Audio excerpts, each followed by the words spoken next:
Welcome to episode number 19 of the Marine Layer podcast with TJ Mathewson and Lyle Goldstein.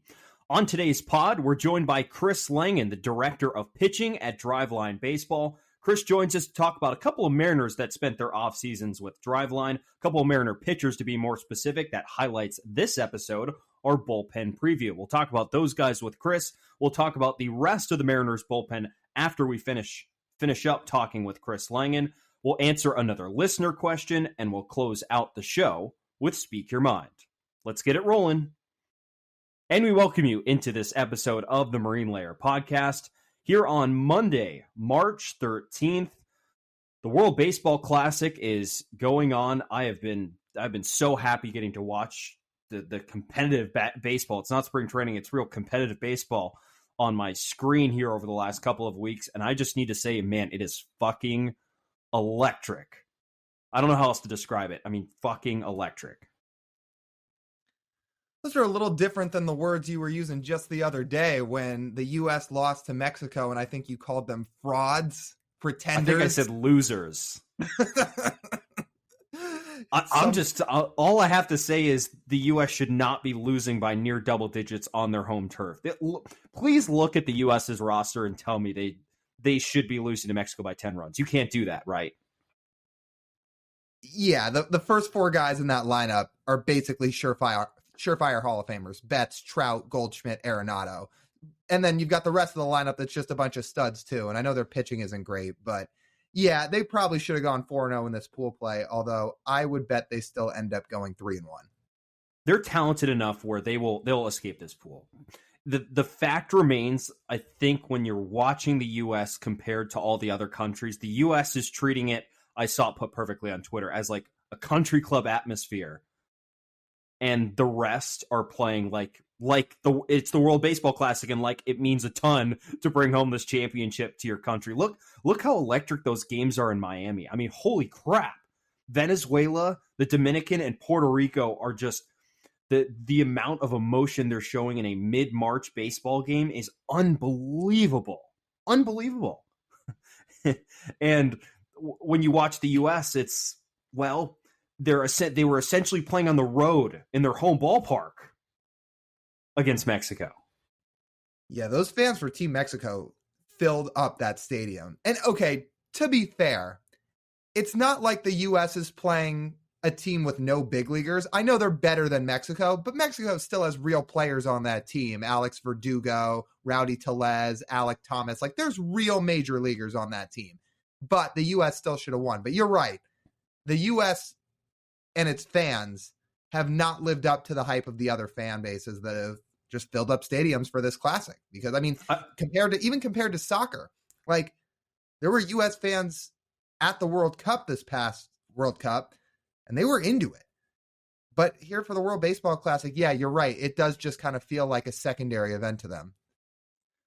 And I don't want to say it's for the players too. Mike Trout loved to say, I missed it last time and I've regretted it ever since. And I'm here, I'm out there playing, right? And it's, you just yet to see the sort of same emotional level as the other teams. That I think is going to be the difference. I mean, let's go across the pond. Go to Japan. Look at all the fans, all the players for Team Japan when they're playing Shohei Ohtani, Yu Darvish, and a couple of those other guys. I mean, man, it is awesome there to watch that team play, and it is just on such a different level than the U.S. And I have another gripe about the U.S. besides the caring aspect and the fans. I mean, no offense to Mark DeRosa, but I just don't really want to hear about him complaining about his pitchers when everyone else plays under the exact same rules for pitchers. He came out today and said, "Oh, I can't use these guys on back-to-back days. They can only throw so many pitches. I have to take them out after one inning." I'm like, everyone else is doing that too. Like, yeah, he probably is upset that guys like Jacob deGrom didn't want to pitch. Max Fried didn't want to pitch. The top American arms are more worried about the regular season, and that's perfectly reasonable. So maybe he's kind of projecting because the reality is he realizes some of these other rosters have way better rotations than he does, and that's what's hampering Team USA right now. But still, you're right. Everybody's playing under the same rules. I can't tell Mark DeRosa I can't fix the fact that you have an inferior rotation and that there were American pitchers that just didn't want to participate in this tournament. But yeah, like the rules are the rules. Just play by them. Is it like significantly inferior? I mean, yeah, like, I mean, mean, is it? I mean, maybe to Japan's, but to everyone else? To team, I don't know, Colombia, of course they have the better rotation. But, the U.S. has the best crop of talent of baseball players in the world, even though some other countries, the DR, Japan, Venezuela, also produce really good players. And your number one starter is Adam Wainwright, who's like 40 years old. And he had a great career, but like that shouldn't be your number one starter. Okay. I will say having pure talent on the mound has been everything. I mean, Sandy got lit up his first time when they play in Venezuela. So That's true. It's not apples to apples. That's true. But you're right that the actual aspect of the energy probably does play some factor. I mean, have you seen this Team Venezuela or the guys for Team Venezuela? I mean, they are jumping out of their seats over the dugout railing onto the field for every run that's scored, even when they were up a bunch of runs. Like, it means a lot to them. The U.S., yeah, we just haven't seen it. We'll see it as this World Baseball Classic goes on. I do think it's like very on-brand America for how this tournament is treated, because the rest of the countries seem to be playing for the pride of their homeland, and then America is playing the American effort towards the World Baseball Classic is for pure financial gain, which I think is just funny and so on-brand America in literally every facet of American life. Regardless, it's been a really fun time getting to watch the World Baseball Classic. I didn't realize how much I missed it. I don't remember it really being this electric when it was on back in 2017. Maybe Fox has just juiced up all the crowd mics to make it sound a lot better. But I've been a huge fan of what the World Baseball Classic has brought here in March as we get ready for the regular season. Another thing that's going to help us get ready for the regular season is here in this episode, we're going to take a look at the Mariners bullpen and preview that group for the 2023 season. Can they have a different look and be elite for a third consecutive season? We have some numbers that we'll want to touch on here after our interview with Chris Langin. Chris is the director of pitching at Driveline. He helped out a couple of Mariners in the big league bullpen, Matt Brash and Matt Festa, along with one minor leaguer in the Mariners organization, Riley O'Brien, that he said he wants to touch on, and we'll touch on with him briefly here in our interview with him. But a few guys that spent their off seasons with Driveline and will be a big part of the Mariners bullpen at some time this year. Chris is a very, very smart dude. We think we know baseball numbers well. Well, I went online and I read an article he wrote on driveline.com about pitch shaping, and my brain legitimately hurt. It was hurting yesterday when I was looking it up. And I texted Lyle, and Lyle was like, yeah, same thing.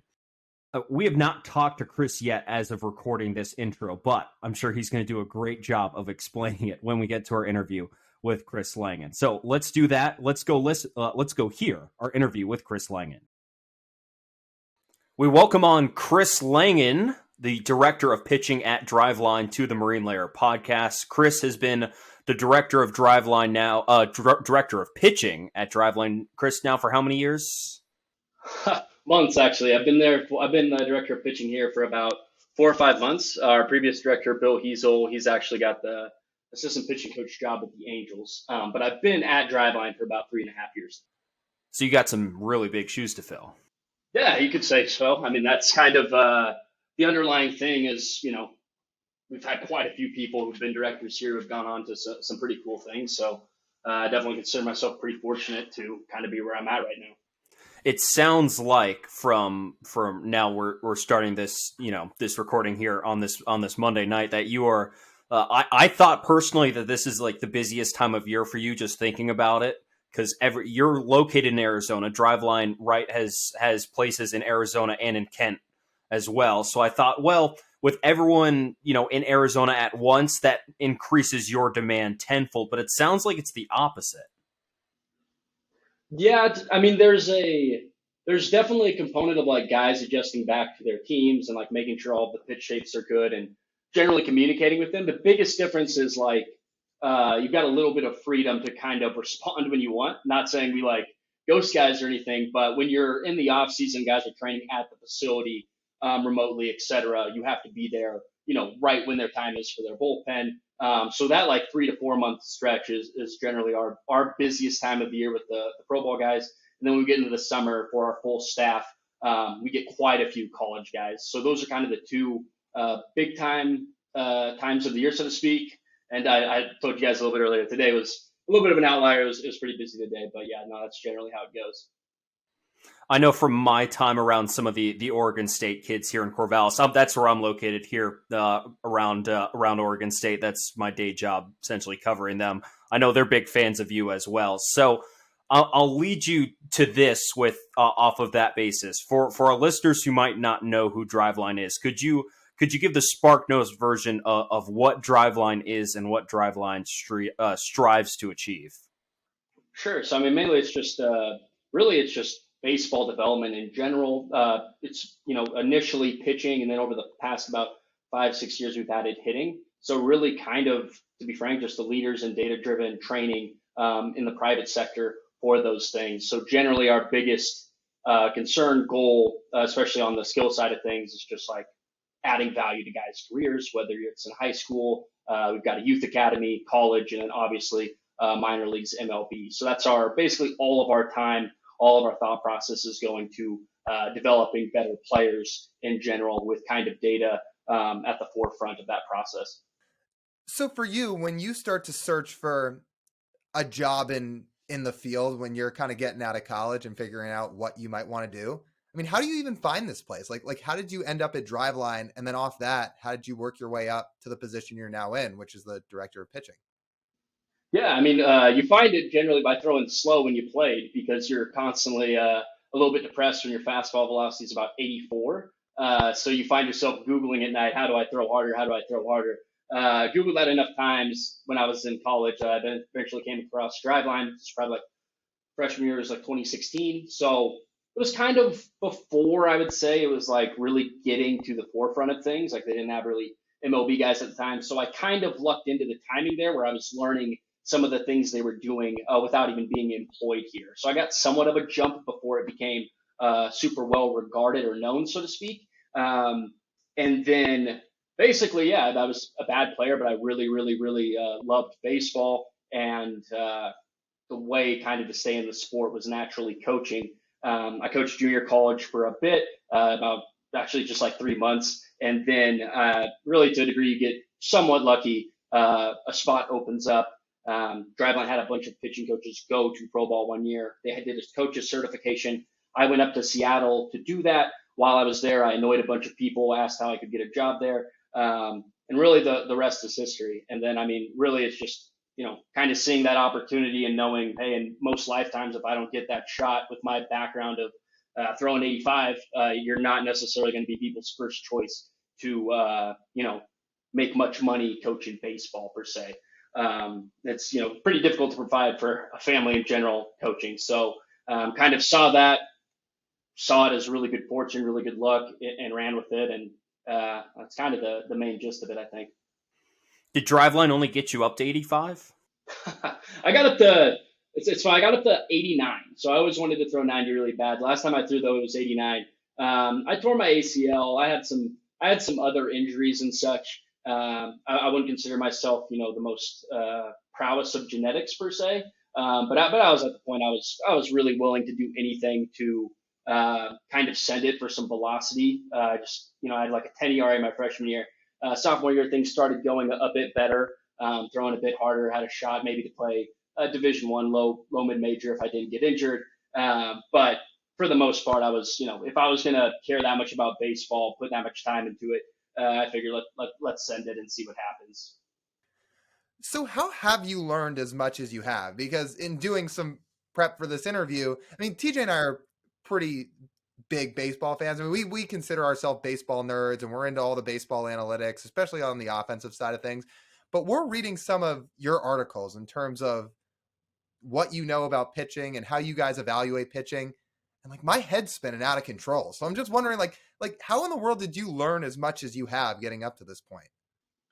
Sure. I mean, part of it's probably a little bit of a lack of other opportunities to do fun things. And I don't find too many things that enjoyable besides baseball. When I grew up, I wasn't like the not like unattractive, I wouldn't say, but I wasn't. It wasn't like on a Friday night I'd have all these girls, at my disposal per se. So naturally, the things that I thought were entertaining were studying baseball, learning it, and then I really grew up with just a dad, so sports were probably even to a certain. I never really had a woman in my life to be like, hey, this, these sports things probably aren't the big picture here. So kind of leaned into that even more. And then once I got to Driveline, honestly, you just have so many resources. You meet so many people. And you're just your entire job in life revolves around it. So naturally, you kind of start to filter into learning a bunch of stuff about that.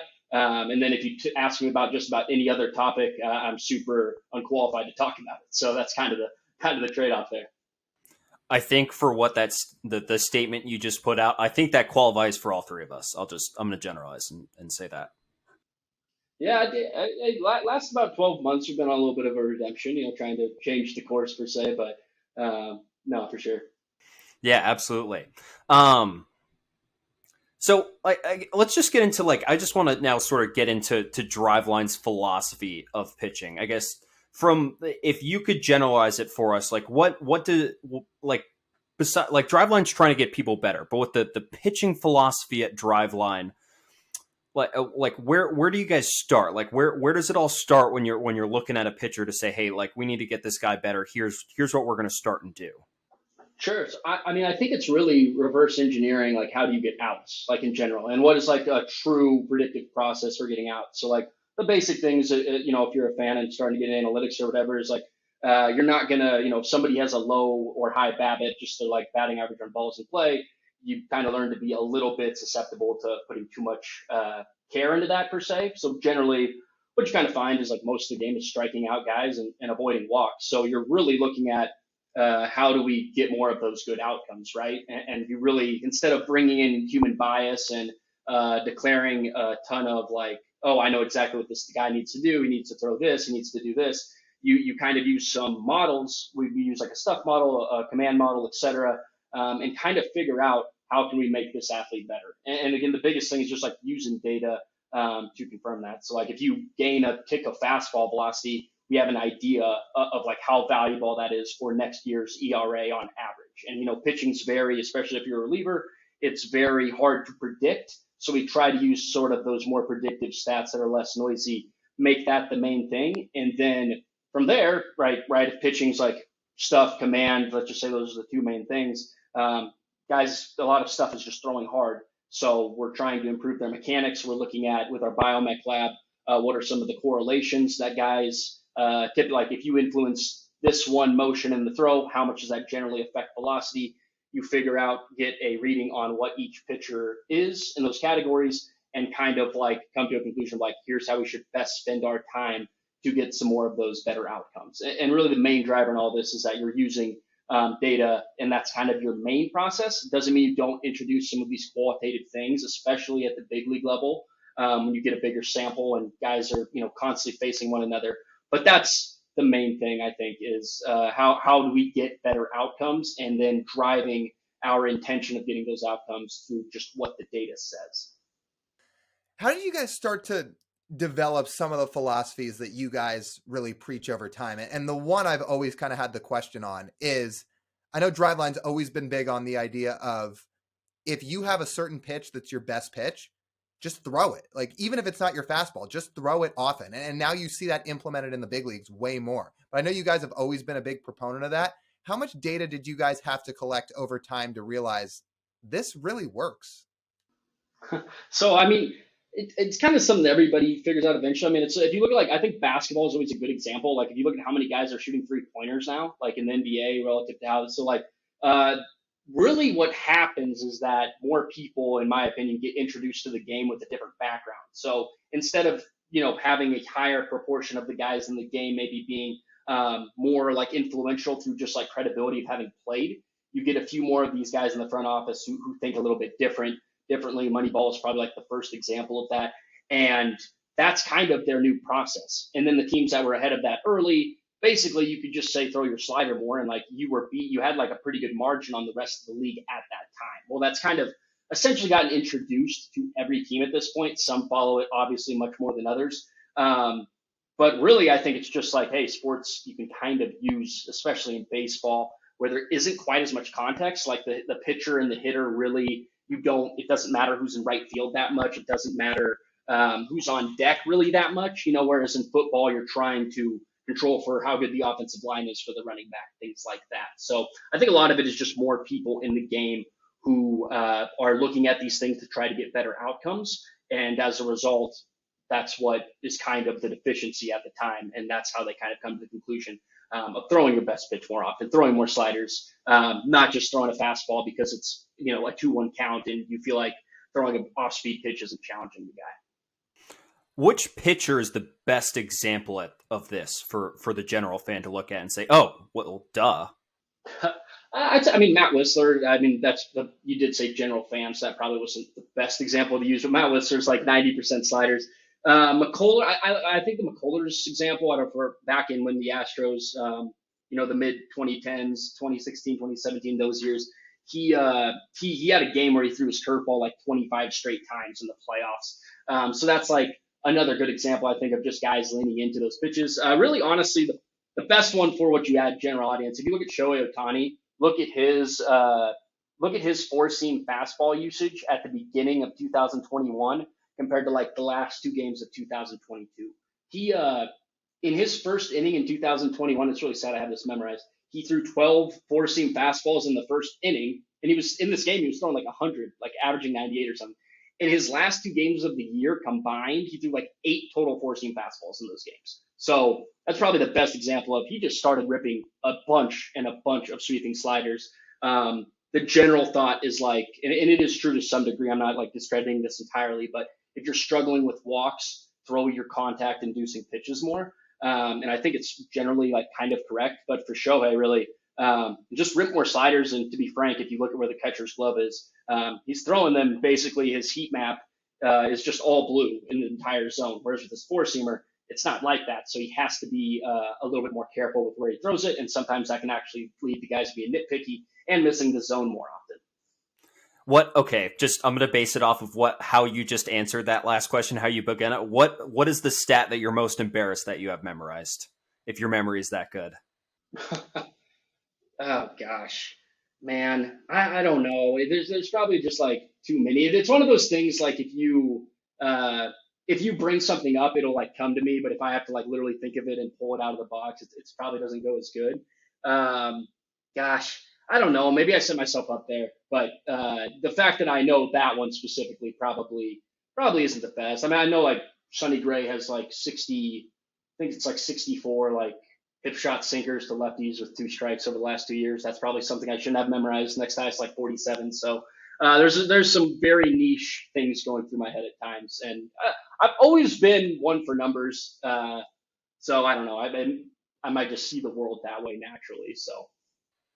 So let's think about this regarding to numbers. And this is gonna help us for what this episode of the podcast is going to be. And we're going to be previewing the Mariners bullpen and relievers specifically. And I don't think any stat really helps out a pitcher more than has come on recently than Stuff Plus.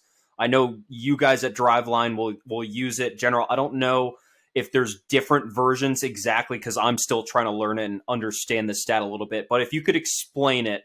How do you guys measure, like how is stuff measured, and then how do you quantify it in this number?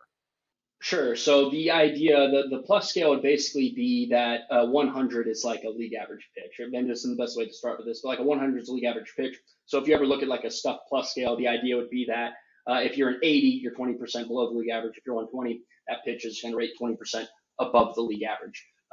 Stuff plus really, now people are going to have different methods of like how they go about getting the calculation, but what you're basically trying to control for, and people can have alternative versions of this, but like is how good is this pitch if like command is agnostic and like not involved at all. And really the biggest thing, really what it's trying to say is nasty. How nasty is this pitch? And most teams will like filter by pitch type. So fastballs obviously do not lower the run environment typically as well as like a slider. So a fastball that's like a 110 isn't necessarily going to predict success as if a pitcher threw a 100 stuff plus slider at the same rate, if that makes sense. But basically, you're looking at how nasty is the pitch, and then the way you get that calculation is really derived from like looking at similar pitches and just like crossing out the command aspects of it. And really there's a couple things. One of the biggest things is it stabilizes very quickly. So like in a spring training game, the guy throws 2 outings. You probably have a pretty good, like whatever he throws in that game is probably actually like a pretty good, like big signal there that like, this is probably who this guy is now to some degree. Whereas command can take a little bit longer, the sample size needed there. So it's one of those things that stuff really just stabilizes quicker. And then when you're in the off season, right, and you're trying to determine what is a good pitch for this guy to throw, you can use that stuff plus number to kind of determine what shape you want to go after. And instead of having to wait for feedback from hitters on whether or not you should go through with throwing this pitch, you can really show the athlete like, hey, we're being probabilistic at the end of the day, but like if you throw this shape at the exact same command as the current shape you throw, you should have better results over the course of the year with, tinkering with this strip and getting, 3 inches of sweep at the cost of, half a mile an hour of velocity or something. So that's kind of stuff plus in a nutshell, I suppose. That's a pretty good segue here into a couple of these Mariners relievers, because a guy that obviously ranks very, very well in terms of stuff plus is Matt Brash, who's been seen in some Twitter videos working out at Driveline this offseason and working on some stuff. We heard you in an interview earlier this offseason talking about Matt Brash's slider. And I heard you say, in terms of movement and velocity, you said that might be the best pitch in the history of baseball. I'm sitting here thinking, like Mariano Rivera's cutter or Dwight Gooden's fastball or slider, but you were very, very definitive about no, like it's Brash. And it sounds like you really believe that. Yeah, I had a couple people tell me I was Stephen A. Smith when they heard it. If you're like involved, again, if you're like daily life, so to speak, is like looking at stuff plus numbers, like it's really not that crazy of a statement. Like you can, like, don't get me wrong, it's not like, I wouldn't say it's like Steph Curry with 3-point shooting, right? Like if somebody says anybody but Steph Curry, you're just like, come on, man. Like that's not a thing. You know what I mean? So like, I'm not saying he's like, sway, like he's right here and the next highest guy is here. But I can tell you right now that slider, to kind of summarize it quickly, it's basically thrown when he was out of the bullpen. It basically was thrown at a league average cutter velocity. Like that's how hard he threw it. For reference, the league average cutter moves 2.5 inches. His slider moved 15 inches. So he is doing things with that baseball that are just absolutely unheard of. And in terms of like how nasty that pitch is, like that's, if you see that thing, you're just like, how in the world is this possible? You know what I mean? And I literally like it. Yeah, I 100% believe it. If you look at like the stuff plus of that pitch, it is very difficult to say with certainty, like, oh, that pitch is better than that. Now, in terms of results, like, Dylan Cease has better slider results than Matt Brash. Like that's just a fact currently, but there's other components of getting results that aren't just associated with the stuff. So if we filter for stuff, and you gave everybody in theory league average command, like I'd take Matt Brash's slider over anybody's. You know what I mean? So that's kind of the idea there. And like the mechanics of it, I remember I was listening to some interview and it was something. Is it his middle finger that makes it special? He's got like a long middle finger that's like he can just rip it. Yeah, I probably didn't do him any favors by bringing that one up. I think he gets asked about it like all of the time now. But yeah, if you look at how he like, I have like a tweet of it up. But if you look at like how he hooks the baseball, it just doesn't look natural. It doesn't, like, if you tried to put your fingers on the ball like that, you would not be able to do it. You know what I mean? So I think basically he can hook the ball and he can basically create tension into that baseball and apply force for an incredibly long time, and still basically throw the thing at a cutter velocity, but still get in front of the ball, get the sweep on it, and have the movement as well. But generally, yeah, the middle finger thing is pretty wild. And then also he's just like really good at supinating or getting around a baseball. Some guys are really good at like turning over a ball. Some guys are better at getting here. This is where you typically see the guys with good breaking balls. They supinate pretty well. He biases a bit towards that. And then when you also add in the middle finger, you get arguably the best pitch in terms of stuff that we've ever seen. You can correct me if I quote this wrong, but with that slider, it seemed like the approach opposing teams and opposing hitters started to take toward it, and I thought I saw you talk about something along these lines, this is almost impossible to hit. Our best chance against this thing is to basically, if we see spin, just don't swing. Right. Yeah. So like that probably is even a bigger thing in the context of Brash, right? Because like the idea, and we'll just say like as a starter in 2022 for reference, the idea is like he's got 96 a four seamer, and then he's got these two kind of disgusting breaking balls. Well, if he spins himself out of a pitcher's count early, and you can sit on that one pitch shape, it's 96, but really the movement of it wasn't absurd. And what you tend to see is one with sweepers and bigger depth breaking balls. Hitters just generally don't swing as often because those pitches don't start in the zone per se. So everybody always talks about how those pitches sometimes aren't chased as much either, but really the thing is they just aren't swung at as often as some of the like shorter breaking balls because they kind of deviate from the fastball a bit. And then there's also, to be frank, the component of like you said, if the pitch is nasty enough, like hitters are going to swing at things they think they can hit, So there's probably there's a lot of times he kind of puts one right in the chase spot as a starter, but it's so difficult to hit, you actually don't get the chase and it's a ball. So the main idea is those pitch shapes are also generally more difficult to command. It's just a lot of movement to project into the zone. They also aren't swung at as much. And then as a starter, if you're 98 out of the pen, you're generally going to be 96 as a starter. You got to go through the order a few more times. So that stuff then also plays down a hair compared to the bullpen. And then the role is just a little bit different. Like when you come in as a reliever, walks don't necessarily hurt you as much. The game is better. The game has like a smaller amount of time to be played. So you see more pitchers going after preventing any amount of runs at all. Whereas when you're throwing, 5-6 innings, you're kind of trying to contain walks and do some of those things. So yeah, no, the idea is with those bigger breaking balls, they're generally not going to induce swings as much. And if you have somebody who's walking guys throwing those pitches, and that's like the primary pitches they throw. And if you look at his usage, he was like third highest in the league with breaking balls. And then the funny one to me is like the average pitcher in that group that was like top 10, their pitches moved on average, like I want to say like 9 inches, right? And he was third in this ranking. His moved 19. So like the guys who were honestly in that ranking board able to throw it that often, they were throwing shorter types of sliders that were a little bit easier to command and put in the zone, 1-0 and get a swing, etc. And are these guys with like subpar off-speed stuff who are essentially just lobbing it over for a strike, opposed to Brash, who's really chasing that strikeout? So I'd say in that grouping of those 10, what they typically is, it's a lot of guys who are throwing like firmer sliders, like they're throwing the more gyro-esque slider. There might be like a little bit of sweep on there, but the idea is that in a sense, I'm oversimplifying this, but the closer you are to like your fastball's movement, generally the more swings you're going to get in general. And then we literally have this known on average, like when a pitcher puts less movement on the ball, they tend to like actually hit their intended target or command the ball better as well.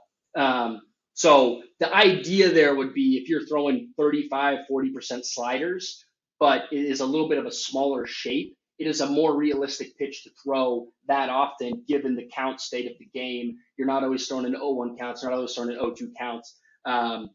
You're throwing in, 1-0 type of counts. And if you don't want to throw a fastball, you better be able to get that pitch over the course of a season. So I'm thinking just off the top of my head, if we're thinking in terms of effectiveness, that's sort of like the difference between a Matt Brash throwing fastball slider and an Edwin Diaz throwing fastball slider. Is that an unfair comparison? So, yeah, I mean, Edwin Diaz's fastball, I think it's just like it's just a lot different than Matt's. Like, it's a little bit harder. His command's a little bit better, and then he actually has like a bit lower of a release height. And then when you throw legit 100 miles an hour, like on average, to your point too, that type of slider that he throws, which really isn't going to be eye popping. It's more of like a gyro. It almost is like right in between a like gyro slider and more of a cutter. it's going to be easier to throw in a 1-0-0-1 type of count and progress the count accordingly versus kind of like if you throw a bigger pitch shape there, well, hell, you already throw 100 miles an hour. Like you don't necessarily have to fool the hitter a ton. You can almost just like, I'd almost consider the equivalent of like hitting a 500-foot home run. Just like, all right, you could have hit it like 420 instead and still gotten like one run on the board. So yeah, I'd say kind of what you're saying there is probably correct. So how does Matt Brash start to find a way to command the slider a little bit better? Because I know one of the areas that he has to improve on as his career goes on is commanding his pitches a little bit better. And I would assume one of those being that slider. So if you look at as a reliever, one, he just like, there's a couple things, right? Like if you're throwing harder as a reliever, you're in, you don't have to worry about going through the order multiple times. And then the other thing is just like the game environment is a lot different. The game is generally, you're trying to just get a strikeout. You're trying to do some of these things. Hitters tend to swing more with runners on scoring position. So there's some of these things going on. The biggest thing, it didn't really get talked about that much, but obviously when you come out of the pen, you're going to throw your slider harder, but he actually did tighten up the shape a little bit. He went basically when he was starting, I want to say he was like 85 with the slider and it had depth. So it was like -4 vertical and about like 16, 17 horizontal.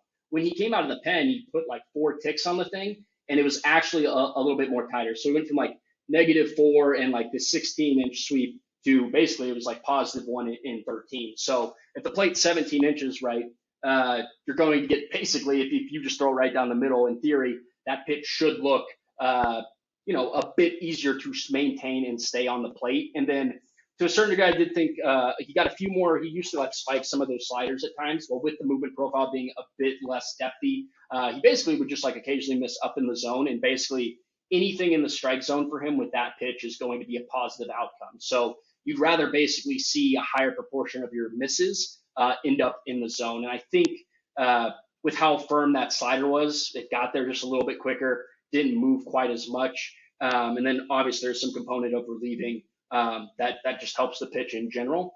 But that was, I think, probably one of the starts of it. And again, he's at the point of diminishing returns with the slider that, whether it's 90 with 10 inches of sweep, 86 with 15, like you're pretty much just pressing the top of the league regardless of what you're throwing there.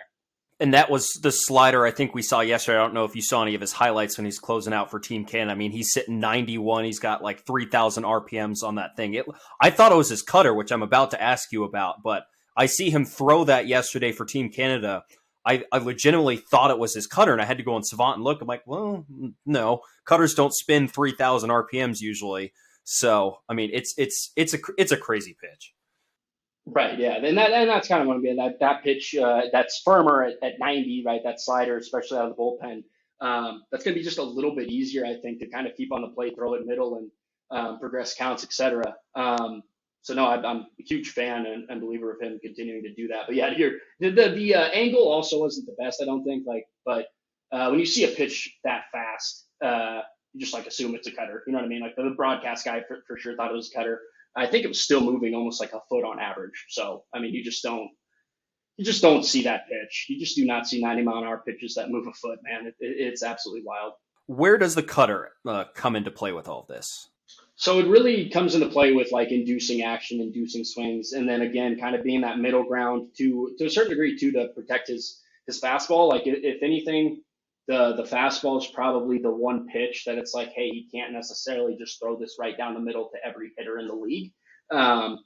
So I think that's really the main thing of the cutter is, especially as a starting pitcher, you're trying to progress counts. You're trying to get guys to swing at more of your bigger breaking balls, et cetera. And then also, to be frank, like, we ran it, like the cutter grades out better than his four-seamer. And like once he has the comfort for it, I'd expect to maybe introduce it a bit more. There's also the reality, like, look, if this dude throws 91 mile-an-hour sliders out of the bullpen with 10 inches of sweep, and he just like does what he did yesterday against Great Britain, like he doesn't have to throw it. You know what I mean? Like that's there is some truth in that. I do think in terms of as a starter, I think it's pretty tough to ask a guy to throw two huge breaking balls, a non-elite fastball when you would factor into the velocity loss that generally comes with starting. Most starters, I mean, Logan Gilbert's probably one of the better examples of this. Like if you have a the best way to start without exceptional command is to have a really good four-seam fastball, because that pitch will get whiffs in the zone. It'll get whiffs out of the zone. You can use 0-0, you can use it 2-0, you can use it 0-2. Like, you can just continue to use that pitch. When you're a guy who has to like spin stuff more often, there's just like a game flow with the counts that if you do not have the capability to put it in the zone enough, and induce some chases, etc., you kind of then are forced to throw a 96 mile an hour fastball or whatever with not great movement in a 3-1 count, or the hitter sits there and says, spin the slider, let's see if you can land it. And if it moves this much, it might be a pretty, it's a pretty logical gamble for him to just like let it go and see if the umpire holds the ball. I guess the last question I have on Brash, and you alluded to it for just a minute there, is if he continues to develop this cutter, in your mind, could you see him eventually working his way back into a starter's role? Yeah, I mean that's kind of one of the biggest points of it in general. You just don't you just don't see that type of arsenal as a starting pitcher, like what he went in there with. He has a sweeping slider, and then he still has like the knuckle curve, but really in terms of like use case, like those two pitches kind of were used for the same reason. Like they both got the curveball maybe a bit more would get like a bit more takes in the zone, but they were both like bigger shaped pitches that essentially were more like swing and miss breaking balls and pitches that either get takes in the strike zone because of how they enter them or have to be like commanded fairly well off the plate. So the idea, I think, was basically, and he never failed with it as he was, a minor league reliever or minor league starter. I'm not sure that I would have like, if I was in, their coach's shoes, et cetera, like I probably would have just been like, yeah, let's just roll this thing out there. The slider's absurd. If he can throw it 60% of the time, like Lance McCullers or whatever, as a starter, let's let it roll.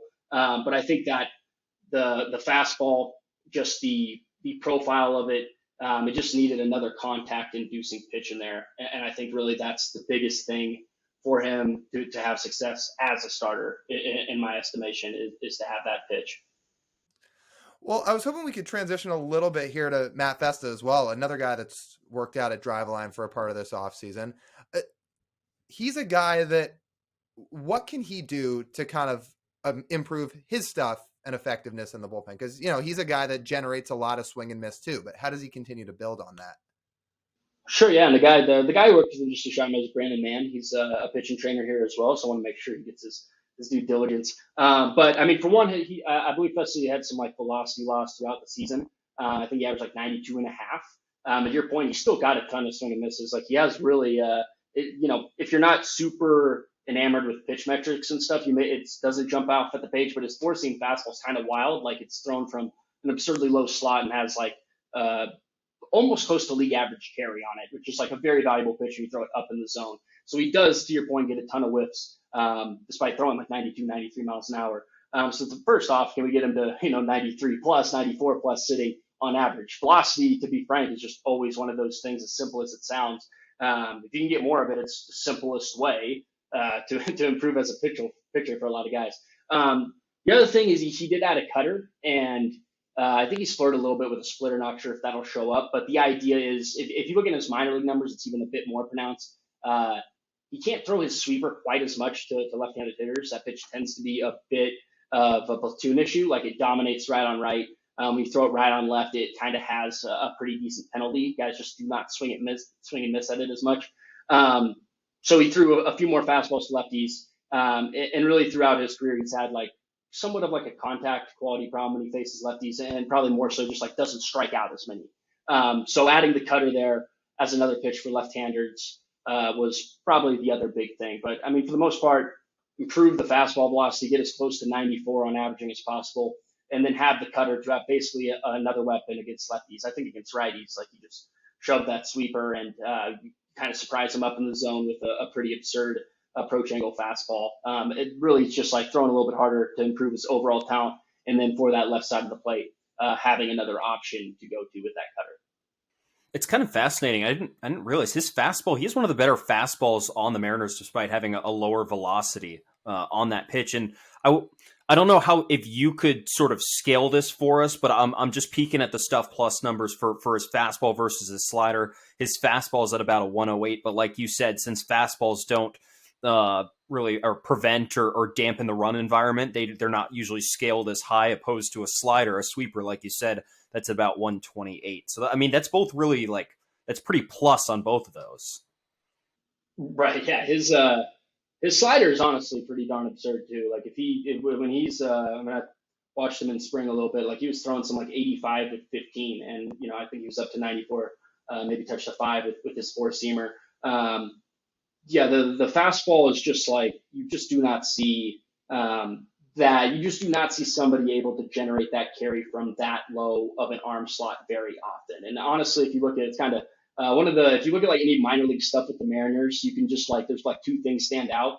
And generally, honestly, you can tell a little bit more about a team's pitch model or approach based off the minor league data.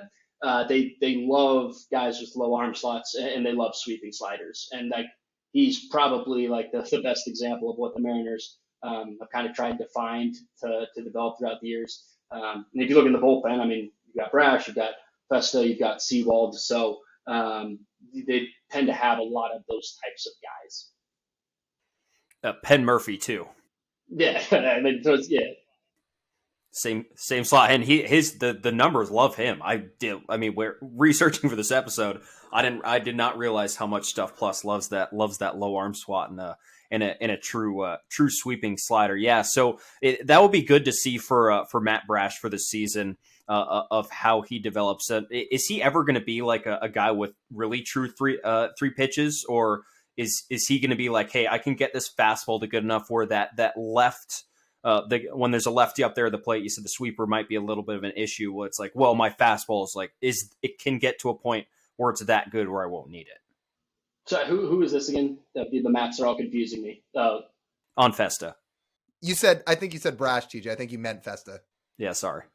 Oh, so yeah, no, I think Festa for sure. I mean, he's implementing the cutter in the WBC right now, so I think he's definitely already like a three pitch guy. Like, and now he's going to be, I would imagine, now again, I'm not like, sometimes it's odd for me to even do these things because it's like Festa's probably the best guy to ask for this. But I'd almost be certain like you're going to see when a righty is up there, the cutter is thrown, at a ridiculously low rate versus when a lefty's up there. That's going to be kind of when it comes into play. You know what I mean? So he's going to be to the left-handers, he's going to have like a true three-pitch mix. Out of the bullpen to righties, like he may occasionally throw it in a certain counter to a certain hitter, but the slider is just so absurd to a right-handed hitter that I don't imagine it'll come out. The cutter will come out too much against those guys.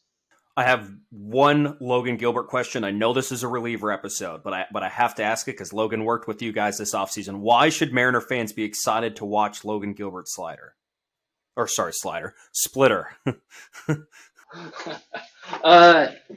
It's nasty. I mean, it's extremely, extremely nasty pitch. The other thing too, from talking to Logan and just like looking at some of the numbers on his changeup, is he basically never had much feel for the changeup command wise. It was like an okay pitch stuff wise. It would get like swing and miss when guys swung at it, but it really didn't get much chase because it wasn't commanded.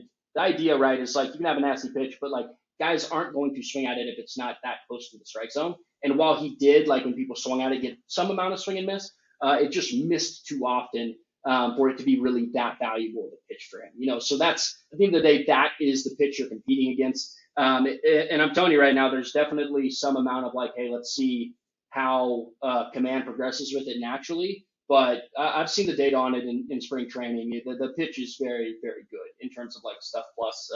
It's got very good drop from his four seamer. Really, he's just like the perfect candidate for that pitch because of his arm slot. He is like straight over the top, and generally those are the guys that you kind of can give splitters to and get some of the better results with the pitch shape. And then like with the changeup, it just looked like in talking to him and such, like there's a point like when he first came up, he was something like 16 miles an hour slower than his fastball. You could like see him slowing down his body. So it was never a pitch he could entirely like turn over like Devin Williams style. And he didn't really have, I don't want to get too nerdy, but like he didn't really have some of the components that would allow for you to throw like a changeup grip and get like late movement on it. He just had to kind of widen the fingers, get some form of a split there from over the top. And probably the biggest thing, if you ask Logan, his favorite thing about it is he can kind of just turn his brain off and let the grip do the work and kind of send it just like a fastball. And we know he likes throwing fastballs. So That's always a good thing. Does it, I'll just follow up with one last question based off what TJ just asked. Does it actually have the same shape as Kodai Senga's Ghost Fork? Because that's been some of the comparison that people have thrown out on there on Twitter. Gosh, I honestly don't have memorized what Kodai's like horizontal break is on his four seamer, or sorry, on his splitter. I mean, to be frank, most of this pitch's value is in just like getting depth on it. So you're just like trying to, you don't really, I mean, yeah, you'd like a little bit of fade. You don't want it to necessarily like cut, but for the most part, you're just trying to get the vertical break as low as possible. And like he's getting, you know, 90th plus percentile like drop off of his four seam fastball. So again, when we talk about like stuff plus, we're talking about something that stabilizes quickly. He's got that. Like he's got that part of the equation down. How close can he get to call it? Hell, you can just call it 40 command, like 40 grade command, just like a bit below league average command. If he can get it there, or if it's just a pitch that like he throws an advantage counts, like I really think that's the answer for a bit more whiffs, a bit more strikeouts. But I think in terms of the stuff plus, like he's kind of got that down even in this short spring training sample. So a big credit to him, to be frank, too, because he came in and he did the assessment with us, and we kept in touch a bit, but he really committed to developing the command and continuing to master the consistency of the shape by himself with his own training. So I do want to make sure it's known that like he really deserves most of the credit here.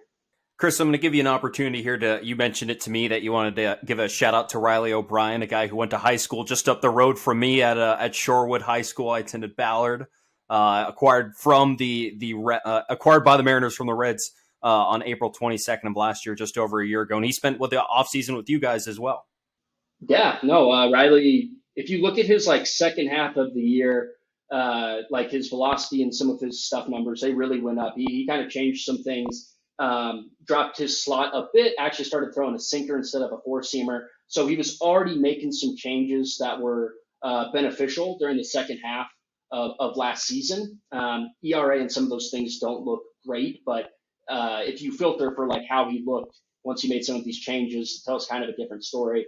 And then, I want to say his last game in spring training, he was pumping 96.5 on average. He's another guy with a big sweeping slider. I'd imagine the Mariners, and he went on waivers for the Reds, so they saw that slider and they said, we're going to acquire this. And that's a pitch that moves basically like 20 inches, about 82 miles per hour, 82, 84. I've seen him get up to 86. And then he's also another guy who's getting a cutter introduced into the arsenal, throwing it during spring training. So he's a guy I really think relievers tend to be a bit variant. They're difficult to predict, but stuff-wise, that's a big league arm, and the command is not like brutal. Like this isn't some guy who's going out there and like hasn't been able to get outs at all, or like has no feel for where the ball is going. Like he doesn't need, especially if he sits 96 plus, he really doesn't need that much more to be a guy who's like constantly in the big leagues. And he really did a ton of work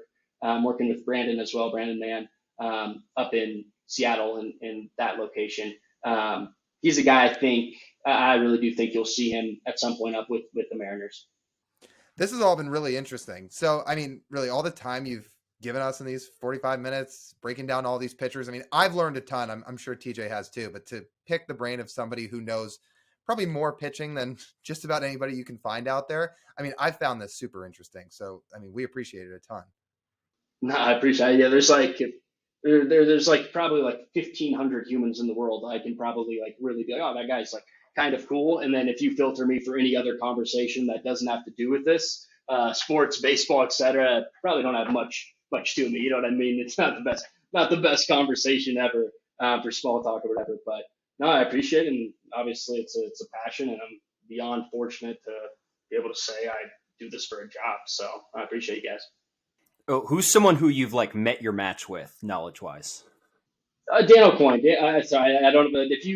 Dan O'Coin probably is one of the most influential people in Driveline's history. Like he's kind of like, we basically had Eric Jiggers, Rob Hill. I'll get some context who these people are. Bill Hiesel, Sam Breen. Those four guys are all directors of pitching. Rob's with the Dodgers. Sam Breen's with the Yankees. Bill's actually assistant pitching coach with the Angels. And then Eric Jiggers, he's with the Mets as their director of pitching. And Dan O'Coin is like an R&D guy. He's with the Phillies now.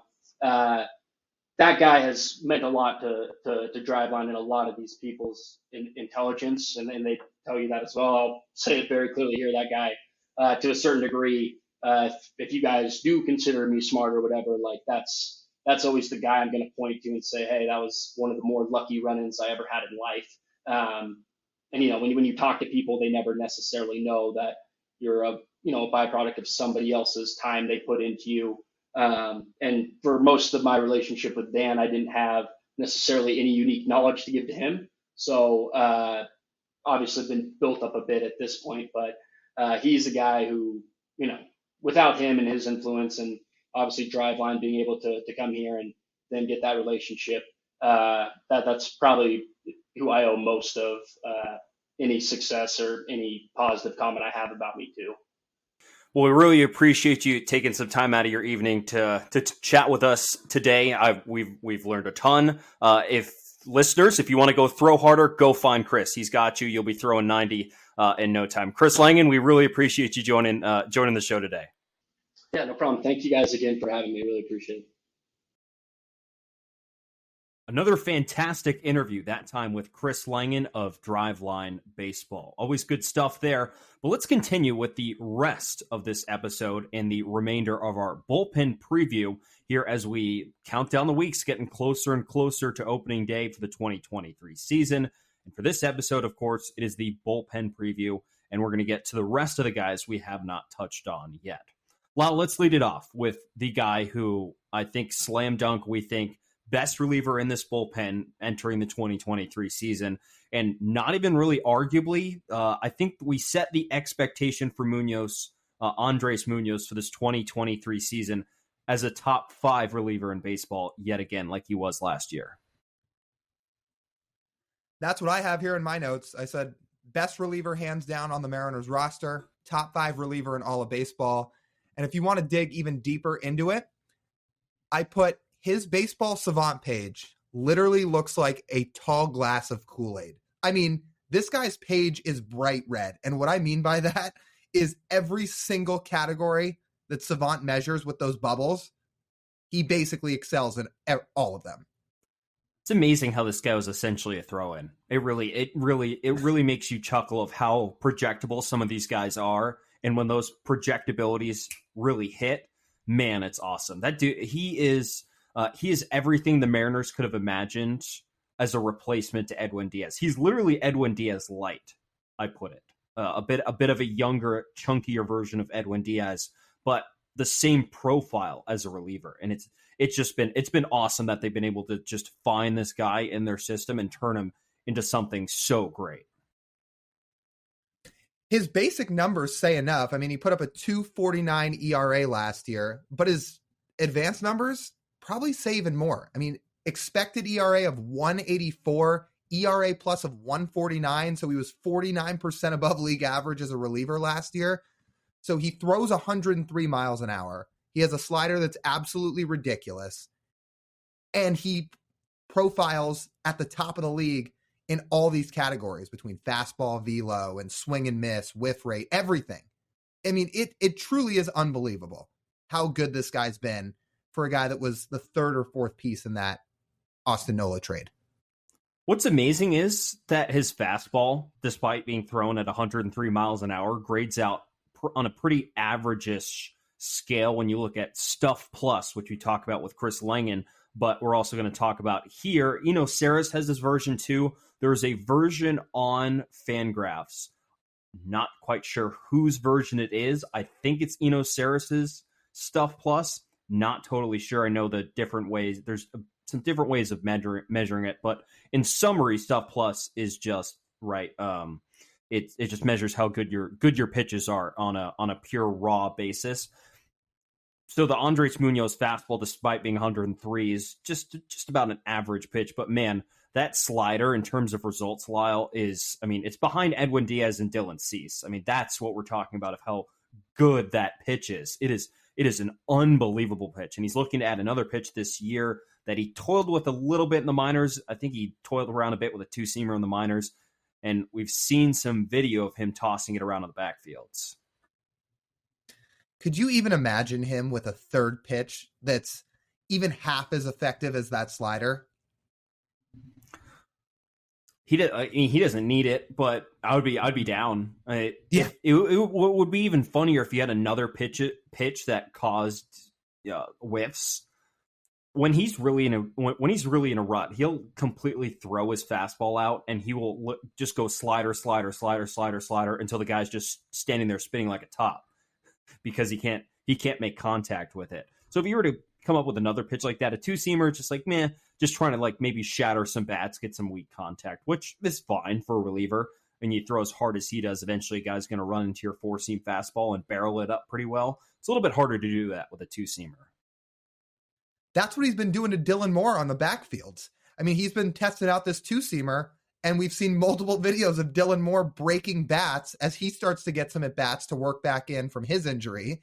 And Munoz just keeps tying him up with these two-seamers, and it's led to a bunch of broken wood. But yeah, so if he could add that third pitch, I mean, game over. Do we have any cause to concern with that foot injury that he had towards the end of last year? I mean, I guess there's always cause for concern. You know, foot injuries, especially because it's the foot he lands on when he winds up. Sure, we'll have to see how he looks, but he's had a lot of time this offseason to recover from it. I think they're just trying to work him back slowly to not rush him. I would assume once he's put back into games, he should basically be ready to go. Yeah, I would hope so too. They cannot. I know this bullpen group is deep and it's put together pretty well as we've fleshed out here so far. But they don't want to lose him with injury. He was remarkably healthy as a 23-year-old last year, despite how hard he throws, the amount of torque he puts on his arm. There were no issues at all with Andres Munoz last year. He maybe ran out a little bit of gas in the playoffs because they're relying on him a little bit too much, which could probably speaks to how they felt about the depth of the bullpen towards the end of last season. But they can't have. I mean, he is the most important cog in this bullpen. He is the fire extinguisher back there. I mean, any high leverage situation, he's going to be your guy here this 2023 season. And we mentioned it at the top. I mean, I think anything outside of a top 5 reliever season across all of Major League Baseball is a disappointment for Andres Munoz. Yeah, for sure. I mean, that's how good he was in 2022. We didn't even give the exact numbers on his slider, and we can do that real quick as we wrap up this part of the segment about Munoz. I mean, his run value against his slider was -20, -20 against the slider. You talked about it. There were plenty of times where he would throw nothing but sliders because he just said, okay, nobody's going to hit this. We saw it a little bit in the playoffs, to be honest, where he was just going way more sliders than fastballs. It's funny, he throws 103, but like you said, that pitch is almost just to change speeds, which is funny, a pitch for the sole purpose of being, something to mix a different pitch in is 103 miles an hour. But that slider, you said it's one of the 3 to 5 best sliders in all of baseball. And there's no reason it shouldn't continue this year if he's healthy. No, not at all. And it grades out. Stuff Plus does really like his slider for how it's shaped last year. It's the second best slider on the team behind, well, you could probably guess who. I would say that's probably Matt Brash. Yes. His slider is half decent. Let's put it that way. Half decent, as Chris kind of detailed for us. Opponents, as we wrap this up, hit 164 against Andres Munoz's slider last year. That should say just about all it needs to say. This guy, we've said it a million times now in this segment. We'll say it one more time. That slider is absolutely ridiculous. Another guy that has a good slider, Paul Sewald. He's the second guy that we'll break down in this segment. And just to kind of preview it, we're going to do full breakdowns on Munoz and Sewald here because they're 2 of the 3 main options out of that bullpen along with Brash. And then we're just going to keep it kind of flowing and a little bit shorter for the rest of the guys and make just a couple of key points. But Paul Sewald, last season, 2.67 ERA, 2.64 xERA, 3.88 FIP, a whip of 0.76 in 65 appearances. It's funny, TJ, he was more effective in 2022 than he was in 2021 by the numbers, but his 2 seasons were totally different in terms of the results he got. Last season, in the 2021 season, it was all about strikeouts. And I mean, his fastball was so good, despite only being thrown about 93 miles an hour his first season with the Mariners. It was all that fastball. And he struck out nearly 15 guys per 9. Last year, it was about limiting hard contact. I'm not sure which Paul Sewell I like better, honestly. Both were remarkably effective. But there were times, Lyle, last year where Paul Sewell's coming into the game and the ball's not even leaving the infield. There's like 3 months in a row I think the middle 3 months of last year, where you send Paul Sewell out there, the ball literally is not leaving the infield. That's how confident you were in his ability to limit hard contact and get outs. Yeah, his ground ball rate last year was just under 31%, and that was the second highest rate of his career, dating all the way back to 2017. Yeah, in 2021, this guy was striking out 14 and a half batters in terms of his K per 9 rate. It was all about the strikeouts. Yeah, but he transitioned away from it. I've never been able to pinpoint exactly why that is and how it drastically changed so much. I just don't know sustainability. He did get hit harder as a result of it. He gave up. He got barreled quite a bit more with that approach. I like what his approach became. I thought it was a little more sustainable, even if he kind of faded a bit down the stretch. I think he really just ran out of gas down the stretch run of the season last year, and his location also slipped a lot, which didn't help him a lot. But when he does locate, I mean, he's really hard to hit, and that's really all you can ask for. Oh, he's incredibly hard to hit. He does it from both sides of the plate, too. I mean, the Mariners most likely will not have a lefty in this bullpen to start the year for the second season in a row. But it's now been proven in today's day and age of baseball, you don't necessarily need a guy throwing baseballs out of his left hand if you have relievers that can get lefties out. I mean, we saw that with Eric Swanson last year. He had reverse splits. But both Munoz and Paul Sewald have the reverse splits, too. Now, Sewald's good against everybody, but lefties hit just 167 against them. They OPS just 589 against them. And they just don't hit the ball all that hard against them for the most part. Now, a little bit harder than they did in 21 because, again, there was more contact made. But it's not like they're hitting them all around the yard either. No, and the hitting down the yard around the yard thing for Sewald really was just like a last month thing. wasn't an all season thing, which is something to be confident about. You know what gives me confidence in Paul Sewald, Lyle? Besides the fact that didn't overall for the season locate well. He was actually 1 point below average in terms of location. So to complement to our listeners, as I'm going to explain the stat, I mentioned Stuff Plus, which measures the pure unadulterated stuff coming out of the right or left hand of a pitcher in terms of velocity and a bunch of different other factors. Location Plus rates how he locates relative to the league average and puts it on a 100 scale. His Location Plus was 1 point under league average, not great, so slightly below average in terms of placing pitches where he wants them. However, do you know, Lyle, he has the best pure Stuff Plus on the team? The entire team, Paul Sewald, has the best. I would have always guessed it was somebody like Brash, maybe Munoz, maybe Luis Castillo, but no, it's not. It's Paul Sewald. That gives you a little bit more room for error. So when you're pitching out of the bullpen, if your stuff is that good relative to who you're throwing it to at the plate, I mean, it just gives you more confidence. You're like, well, he's old, he doesn't throw very hard. Well, the results speak very well, and the metrics really like his stuff. It is remarkable what the Mariners have done with him, because this guy's career was basically over before putting on a Mariners jersey. But all of a sudden he comes to Seattle. The Mariners tell him, look, you've kind of been a ground ball pitcher most of your career. Our data shows that if you throw way more sliders and if you throw your fastball up in the zone compared to down in the zone, you can be way more effective. In the last 2 years, Paul Sewald's been one of the better relievers in baseball. And it's been just an unbelievable turnaround in the guy's career. If we look back to his Mets days, let's see here. We'll expand a little bit. Really, you're right. Did not throw his sweeper as much.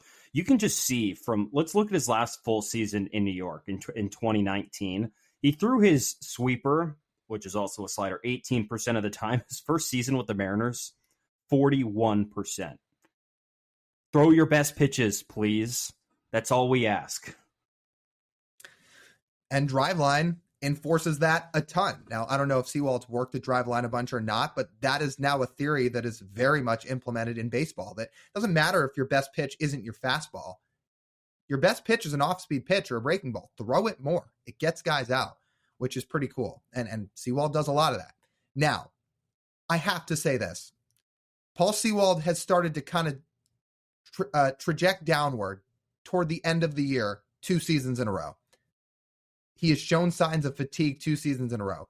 I think the Mariners have to do a little bit of a better job managing his workload throughout the course of a season. I think they've got to find some way to implement more rest days, not enter him in so many high leverage situations like they did in 21 and 22. Not never, of course. He's going to be one of the one of the relievers you depend on the most on this team, maybe the third most behind Brash and Munoz. But you can't have them tail spinning at the worst time of the year in the playoffs, because that kind of happened in 2022 and it happened a little bit in 2021 toward the end of the year too. So I just hope this season they can find some ways to get them some extra off days. Yeah, we'll see. I think the biggest thing you mentioned there is the not so high leverage. So we'll see. Mariners play less run games this year. Maybe Jared Kelenic keeps hitting, and they score a lot more runs and play in a lot less 1-run games. That's not something they'll have to worry about, and it can be a little bit of lower stress. But it could also be on Paul too. He appeared in quite a few games last year, but so overall he appeared in 65 games, which is a pretty normal amount for a reliever. So you could say, hey, Paul, maybe prepare yourself a little bit better towards the end of the season. I don't know. He's also on the other side of 30 now, so that it's the youthful energy might not necessarily be there anymore. For Paul Sewald. I'm still very confident in Paul Sewald's ability to be successful in the Mariners bullpen. And hey, there's one key cog across successful post-2020 Mariners bullpens. It's that man right there. It is Paul Sewald. He's the glue that holds it all together throughout all of it. Yeah, I mean, the guys who were effective in the bullpens for the Mariners from 2021 to 2022 kind of totally changed between the 2 seasons, but the one consistent point, the one consistent guy in that bullpen was Paul Sewald.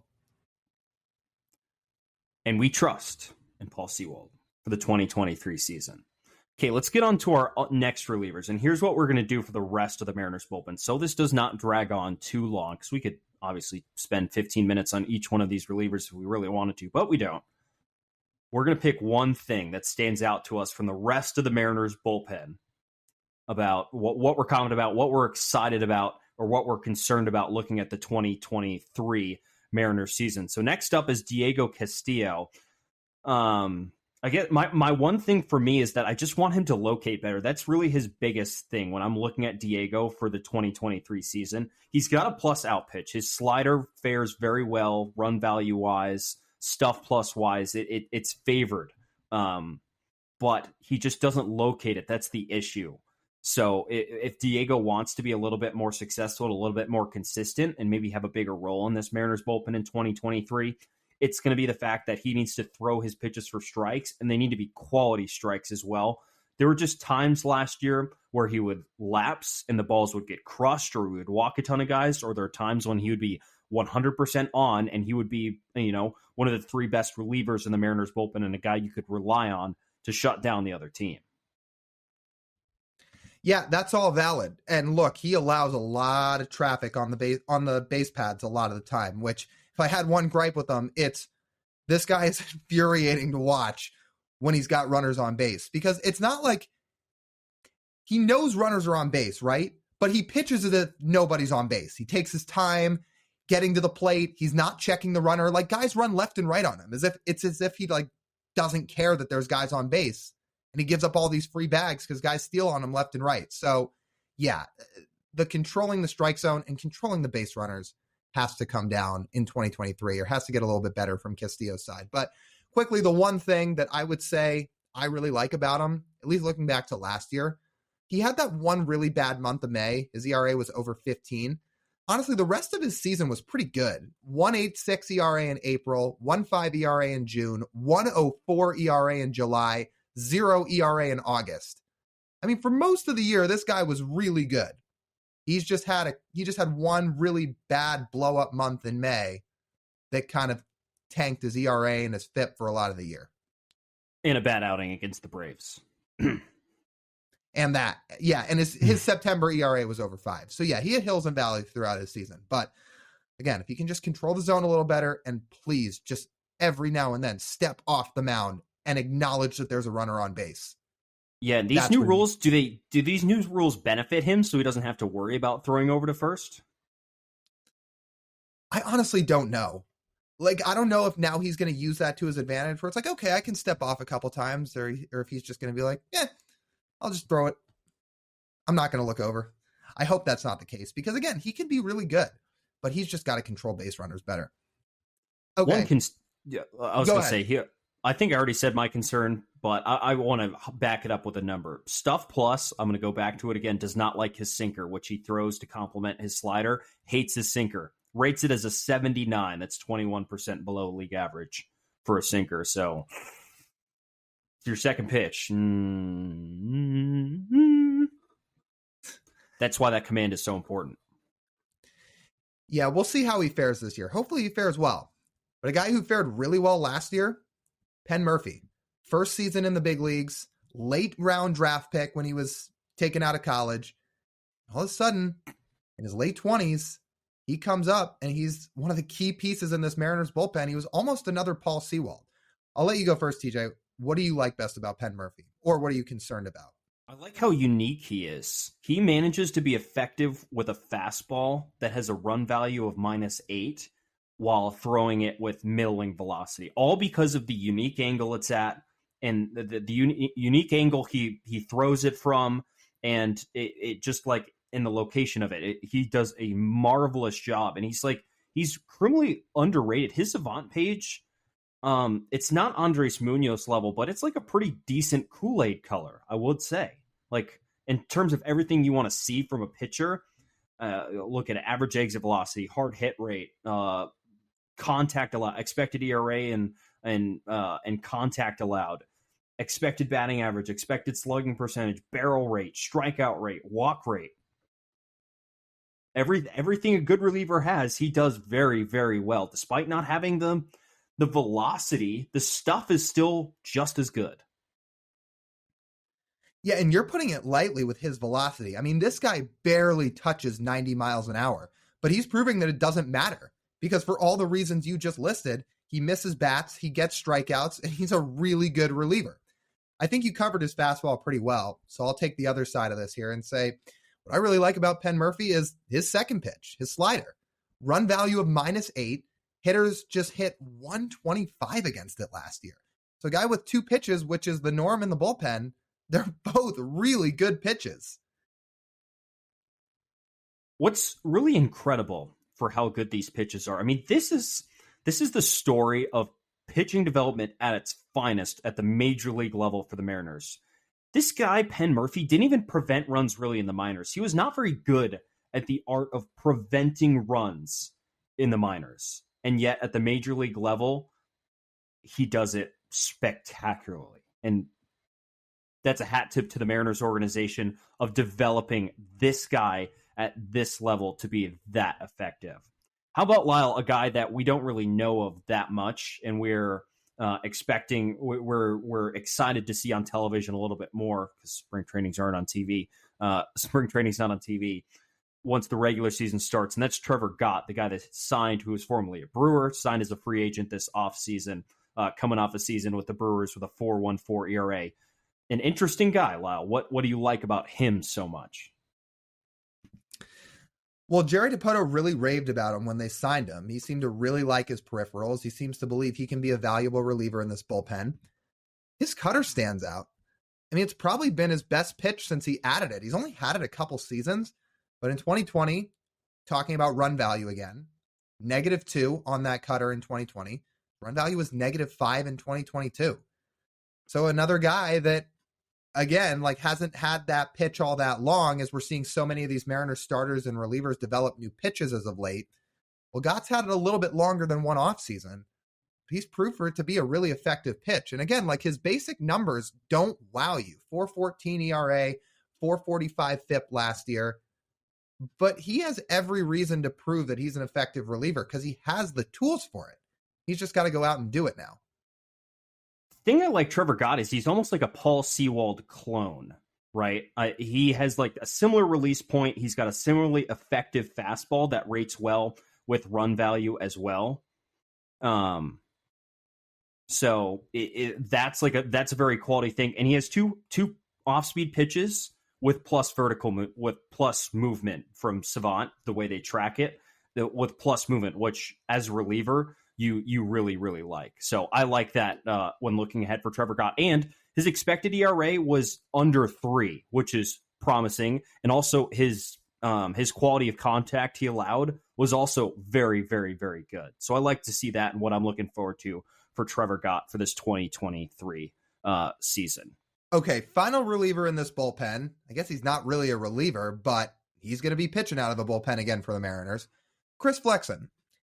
Marco Gonzalez likely going to be the 5th starter over him. Flexen profiles more in the bullpen. So, of the things he brings, what do you like about Flexen? Do you know how good his slider is? His slider is incredible. It is actually a really, really, really, really good pitch. A pitch he introduced midway through last year, and it ends up being the 4th best slider on the team.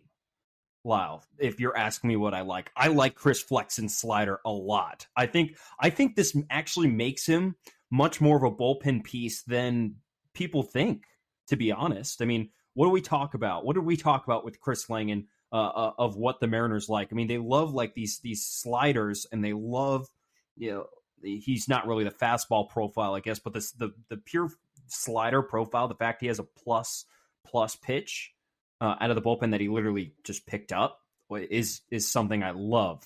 The fact that he can add that to the Mariners bullpen. Did you know that hitters slugged .058 against this slider last year? That's pretty incredible. I have a better stat for you. Did you know in 183 pitches, which is a minuscule amount over the course of an entire season, his slider had -9 run value? Yeah, that's pretty good. Yeah, we can see exactly why of those two starters between Flexen and Marco Gonzalez, why they put Flexen in the bullpen, because none of Marco's stuff really profiles for him to pitch in relief. Flexen, he can get away with it. And if you want to transition to something that I like about Flexen, if we're going to get away from his slider, he's got a good changeup too. In fact, his changeup, for the most part of his career, has been his most effective pitch. I mean, look just back at 2021. Talk about the negative run value on a slider. He had a -9 run value on that changeup just 2 years ago. So he has pitches that can play in this bullpen. Who's gonna trade for him? Who's gonna do it? I got to be honest with you. I'm not really sure I want to see Flexen get traded. And the reason I say that is because the Mariners have just been desperately searching for depth like this forever, since Dipoto took over the reins just before 2016. So you have those 5 starters, and you have Flexen, and you have some of the minor league guys. I don't know. I like having that depth, because if there's an injury, you can plug Flexen right in. I think you would have to be blown away. I think Jerry thinks along the lines as you. I think, you're probably looking at a more impact bat, right? That's probably what you would want, which you're not going to get an impact back for Chris Flexen. But if somebody makes you an offer too sweet to refuse, you're not just going to say no. But I do get the premise of where you're coming at. I think it's incredible that 1/2 season of one pitch essentially makes Chris Flexen incredibly valuable to the Mariners and untradeable. Because if he didn't have the slider, would we be sitting here saying he needs to be in the bullpen and staying on this roster? Probably not. Probably not. Where does he is he on the same level as Marco without that pitch? Because I mean, that's what for some of the way he pitched last year. I mean, it was not too different from Marco. Yeah, it's true. So they would be on more even tiers if he didn't have that slider. And look, I agree. If they got some ridiculous offer for Chris Flexen for a real impact bat, yeah, you make the trade. But if it's going to be, we'll give you a bench piece with some speed and some half decent defense in exchange for Chris Flexen, a guy who the team who would try to trade for him would have every implication and intention of plugging into their rotation. No, I have no interest to trade him. And the Mariners already have, will project to have 3 of those guys on the bench already. So exactly. Thank you. So Chris Flexen pitching out of the bullpen is essentially the last guy and the long reliever, I am totally okay with. As we kind of wrap this up, this Mariners bullpen, man, it's looking good for 2023. It was great in 2021. It was great in 2022. It is hard to keep the sustainability in that bullpen, but they've got the arms to do it. So we're going to sit back and watch this thing unfold in 2023. Okay, let's get to our listener question this week. And I think it's kind of a fun question. So we prepared for this before the start of the show. I want to get the name right of who sent it in. It was a question from Jude Wilburn. So shout out to him for the question. He said, would love to see an AL teams tier list, contenders, playoff teams, playoff hopefuls, and the gutter, or something along those lines. So, TJ, you and I ranked our tiers for American League teams. We did not tell each other how we ranked them before the show started, but I'll throw it to you first. How are you ranking these AL teams in terms of tiers? Should I go tiers first or tiers and teams? Go tiers and teams. Okay, cool. So Lyle and I think, went through a different thought process of how we're ranking these teams. I wanted to have a little bit more fun with it. So let's just start off with the top tier, the fuck off tier, which is the Astros, because they can just 100% just fuck off. All right, they're alone at the top in the American League. I don't think anyone really is necessarily that close to them right now, even despite losing the likes of a Justin Verlander. Okay, my next tier is hates the Astros, which is the Yankees, Mariners, and Blue Jays. I think the upside talent on those teams, the pitching depth of the Mariners, the Yankees, they were pretty good last year. They signed Rodon. I know he's hurt, but there's just more upside there when you have Cole and Rodon in the rotation, and you have Aaron Judge in your lineup. The Blue Jays, talent across the board for really the most part. So that's the tier I put that in. The next tier below that is slightly below. Slightly below what? Well, slightly below everyone else.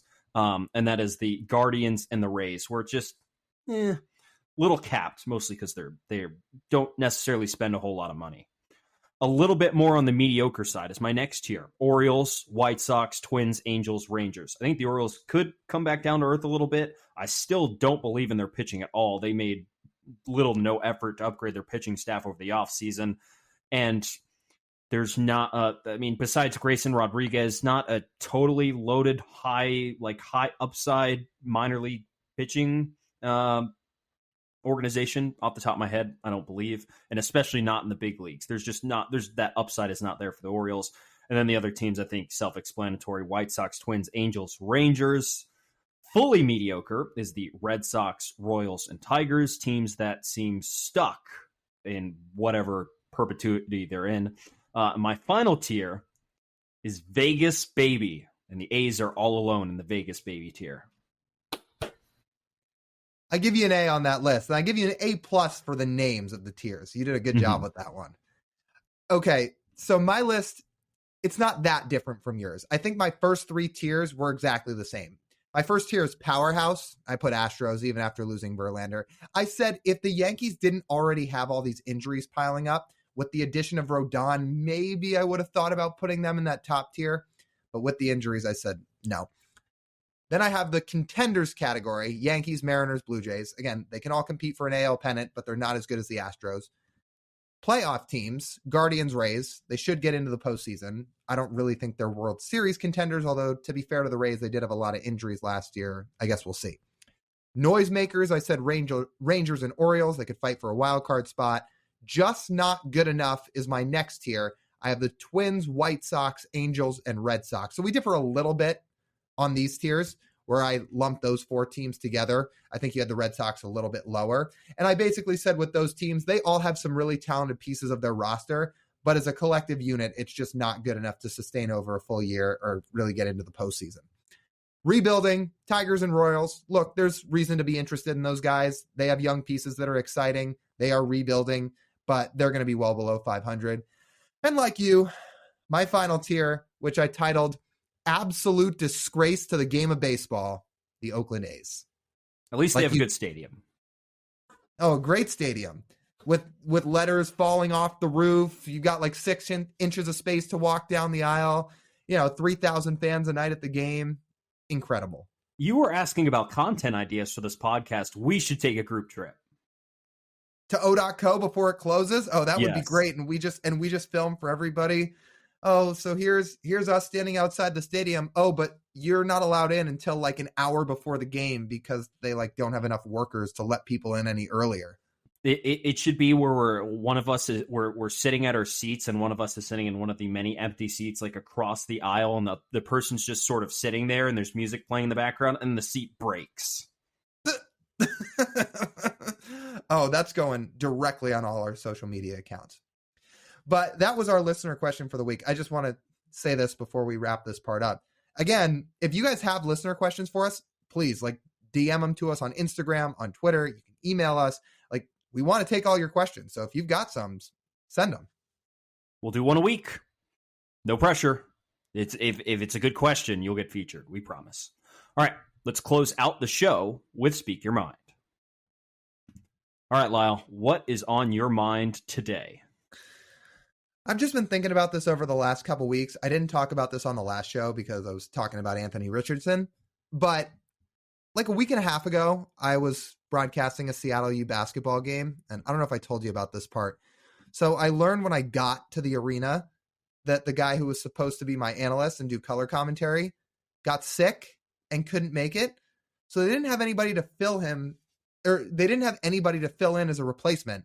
So I'm sitting there doing a TV basketball game on my own. And I'll tell you what, as anybody who knows anything about broadcasting or has ever called a game, TV basketball is not meant to do by yourself. I mean, it felt borderline impossible to get through the game. I did the best I could, but you're supposed to have somebody to bounce ideas off and tee up for some analysis and work off that.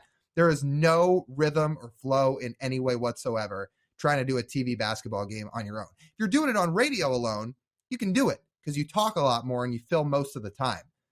Man, on TV, that was like nothing I've ever experienced. I think you should have just broken out dual personalities. Yeah, wow, man, what a shot. The creation in the corner, the step back ability over the stretched out hand. I mean, this is shot creation you just don't see at this level. Oh. I'd have to change my voice a few times. Maybe I'll have to send Jeff Passan a DM or an email saying, hey, like, how long did it take you to work on that Elmo voice and learn a second voice? And I'm just sitting there with the headset doing two different voices. Yeah, you can pull like a Gollum. Gollum? I might not know that. From Lord of the Rings? Yeah, I saw one or two of those movies a long time ago and don't remember that much of it, so I might not know the reference. It's disappointing. I know. It's disappointing. It does take a lot of your time. I'll give you that break. It's like 9 hours. It's 9 hours to get through the trilogy of movies, so I think I can give you a break there. But yeah, TV basketball, difficult. Mostly because the analyst is supposed to, like you said, talk about 80% of the time, and you're like, no analyst. Yeah. No analyst. My Speak Your Mind. Also basketball related, I'd just like to congratulate the Sun Devils of Arizona State for making it back to the ASU Invitational for the third time in 5 seasons, a.k.a. Dayton, Ohio. What a city. What a city. There's so much connection here. The fact there's 2 ASU alums on this podcast.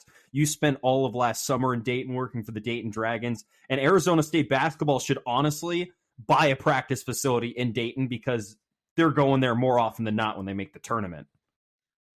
Yeah, somebody joked, oh, Bobby Hurley should buy a house there or a timeshare there. It's like, you think Bobby Hurley wants to leave Tempe or Scottsdale, Arizona to go to Dayton? Like, unless you're playing the games there, what in the world are you doing? Making the first 4, because they're very, very good at it. Like, the odds of making the first 4 are actually incredible. In a sport of 358 teams, you need to be one of, for Bobby Hurley's sake, you need to be one of 4 teams that makes the first 4. So he would be eliminated from being the 16 seeds to make it. So he would need to be either the 12 seed play-in or the 11 seed play-in at the first 4. And somehow, some miraculous way, 3 times in the last 5 years, they have managed to land in Dayton in this very niche spot of the NCAA tournament, and I think it's absolutely fascinating. Yeah, And do we have much confidence in them to get out of Dayton? I've got my hesitancies. As our own friend said, Nevada sucks. So maybe. Yeah, except the entire reason ASU's even in the tournament and on their way to Dayton right now is because of the luck and miracle, the 60-foot buzzer beater against Arizona. Like, that ball doesn't go in, they're not in the tournament. No, dog. Dayton willed that ball into the bucket. Dayton really is did. Calling. Maybe ASU generates them business and they just beg for the Sun Devils to be there or something. I don't know. Yeah, it's ridiculous that they're back. Maybe are there a lot of Starbucks there? Like, so there's a lot of ASU online as well. I guess that could be. I didn't notice that many Starbucks, although I refuse to drink Starbucks. So you I as pay close attention. A constant frequenter of Starbucks. Yeah, right. Yeah, I guess we'll see how it goes. I mean, look, ASU got in. We'll at least get to watch them once. And I guess we'll hope for the best. But they're back in Dayton. They are back in Dayton. So am I. Okay. I think that just about wraps up this episode of the Marine Layer podcast. You guys know the drill. If you want to listen to the full podcast, you can do so on Apple, Spotify, Amazon, or Google. If you want to watch us on video, full video podcast is on YouTube. If you want to follow us on social media, Instagram, Twitter, TikTok, and YouTube Shorts at Marine Layer Pod. For TJ Mathewson, this is Lyle Goldstein. As always, we thank you guys for tuning in. We'll talk to you next week.